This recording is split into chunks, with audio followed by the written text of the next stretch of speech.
Here's where the parents get back at you. When you're just a little bit too old to sit in that seat, they ask you to sit in the trolley and they push you around. And that's when they don't gently place cans. Throw shit at you. They throw shit at you. Yeah. Like, I've been a victim of that.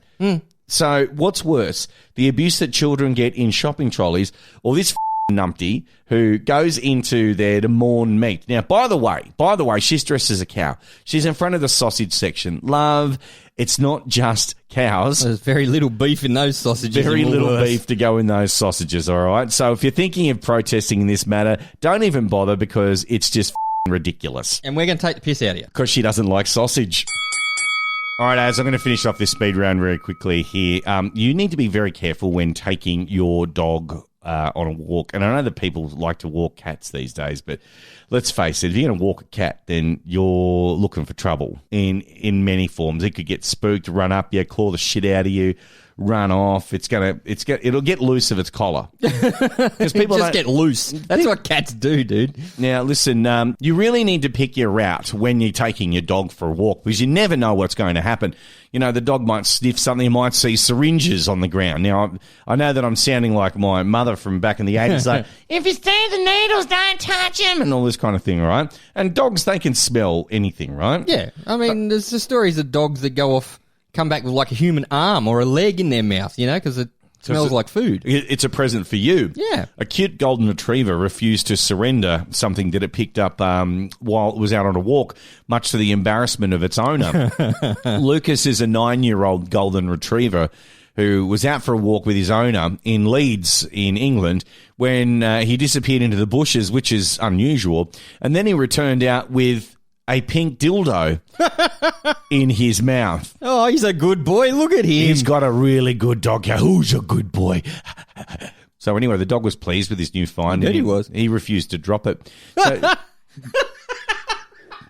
So Julie was left with no option other than to let him bring it home. Oh, shit. So it's his new favourite toy, right? So she goes, we're on our daily walk in the fields close to where we live, and more often than not, he usually ends up with his head in some bush and ends up bringing out something. Well, he usually finds a tennis ball or something, and they've got a massive collection of various types of balls that he's collected when he was out walking. But this one particular day, Lucas has gone into the... Isn't this just such his life? Look at his face. He's so happy. He's like, look what I've got. Lucas goes into the bush and retrieves a dildo with his mouth. And no, I'm not reading fiction here. That's exactly that. Here's a photo. He's still a good boy. He's a great boy. There's a good boy. Oh. There he is there with a dildo in his mouth. Now, she tried to wrestle with him for... ages, and then decided that she would try and get home as quickly as possible in the hope that no one would see what he had. She said, fortunately, we don't live that far from where we were. I've never walked so fast in my life. Lucas returned home, but later went on to chew the sex toy to pieces. Oh, he's a good boy. Who's got 8 inches? Who's a good boy? Who's got a dick in his mouth? You got a dick in his mouth? Yes, you do. No, don't kiss me. F*** off, you thing. Don't try to hump me. Get this animal off me. This is The Burble with Benny and Az.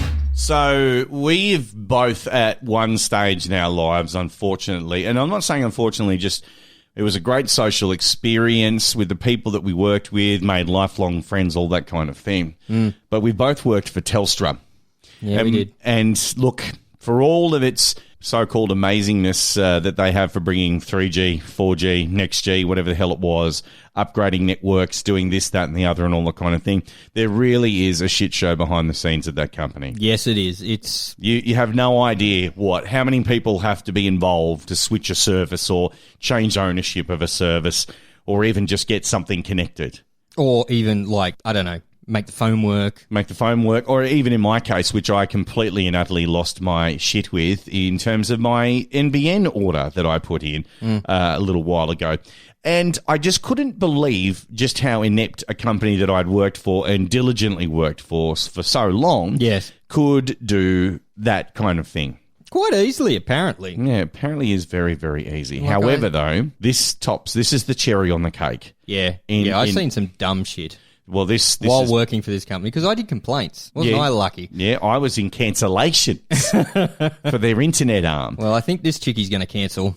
Yeah, a mother has been slapped with an internet bill from Telstra for nearly $500,000 after a shocking network glitch. Now, Karen's from Perth, and she was left in disbelief when she received the $465,595.23 bill in the mail. Now, she spent almost a month trying to convince the telco giant that the sum was a mistake, but every representative insisted that she had to cough up the full amount. Imagine that conversation. Can you just imagine for a second who would have taken that phone call? Where would that phone call first landed as? A little place called Cebu. Cebu. Where's Cebu? It's in the Philippines. It's in the Philippines. Imagine that. Because the poor bastard that's getting paid 3 grains of rice a week, right, to come to work and read off a script and look at what's on the screen and just parrot back what they've been told to say. Exactly. Would have just went, "Oh, I'm sorry, Mrs. Karen. The bill says $400,000. You got to pay it. You got to pay it. You've got 30 days or we'll cut off your service." Now, if that had landed in Australia, okay, and let's just talk about a company that is so large, it's massive globally.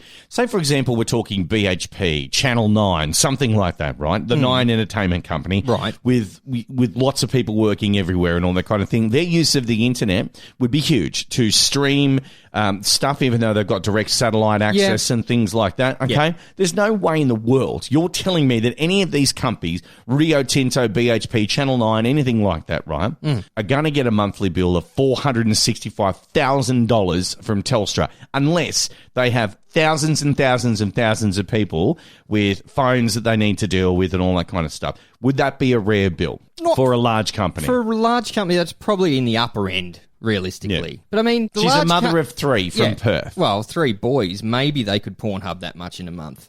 Now, look, she's trying to figure out how this system glitch error has happened. She's battled with the company, okay? But their average monthly bill's about $400, okay? $400. So she's a mother of 3. She's got girls. So it's not guys. They're not running up porn or anything like that, okay? The question that you would ask straight away would be, where's it come from? The bill's meant to have a breakdown. Now, you know this as well. It says you've used 100 gig of data. Yep. And you've only got 50, and every gig after 50 is $1 or whatever, right? Which is ridiculous. Then you'd go, okay, 50 times $1 is $50. Yep. I've gone over $50. Okay. Yep. All right, my bad. Done. Whereas the bill say you've used, like, 4.5 million gigs? Well, the thing with it is, I'd probably ask them, have you been hacked? Is someone using your Wi-Fi? The problem is, even at Telstra's most exorbitant rates, to get a $400,000 bill of excess data at their highest thing, no network in Australia is physically capable of transferring that much data. No, that's right. The other thing it could have been as well is that, you know, those stupid charges when you go global roaming? Yes. Had she gone over, and I have seen global $15 a megabyte. I've seen now. How stupid is that? Just for a second, take that in. $15 a megabyte. Okay, that's 3 emojis. Yeah, a megabyte. Think of the old 3.5 floppy disks, which is 1.4 megabytes, right? Yeah. So you're paying almost $18 for that one disk. Off. Okay, so I would be firstly asking, has your Wi-Fi been hacked? Now, technology experts say the family, break it down, okay? They would have needed to have spent 4.5 million hours on Facebook or watch 30,000 movies in 1 month in order to be charged the bill. There's no way in the world that you could watch 30,000 movies in a month. So let's break that down even further, Benny. Let's say the average movie is a gigabyte. No, not a gigabyte. Like 3 gig. 3 gig. Okay, 30,000. So we break that down to 10. That makes 100,000 gigabytes of data. Yep. That's impossible. Yep. Especially on the Telstra network. Australia wouldn't use that in a bloody day. No, this is bullshit. Bullshit. Now, listen, she convinced them when she contacted their... she went in, actually, and saw her local Telstra store in Bunbury. They would have said call the call centre. Now, they agreed the bill was a mistake and said that the cause was due to a misalignment in the system. So she thought a problem was solved. But then Karen received a second bill for $466,000 neat. This official from Telstra has finally realised the bill was an error and has apologised. Only when A current affair contacted them. Now, he said there were two issues. There was a system glitch error, which created the original problem, and then the human error, not to pick it up as quickly as we possibly could. Don't you think it would have had like a spreadsheet and you go, what's the bill? No. Why? That costs money. It's someone to write and maintain that spreadsheet. The billing system is pretty much automatic. All the consultants do there is put in mobile phone, internet, how much per month. Yeah, but and if that goes tits up, the system just goes, cool, 450,000 grand. See ya. I bet you there's going to be someone on that now if they don't want to avoid any more bad shit out of this, you know what I mean? So they said they couldn't pick it up, but there's the actual bill. She's got a photo of it there.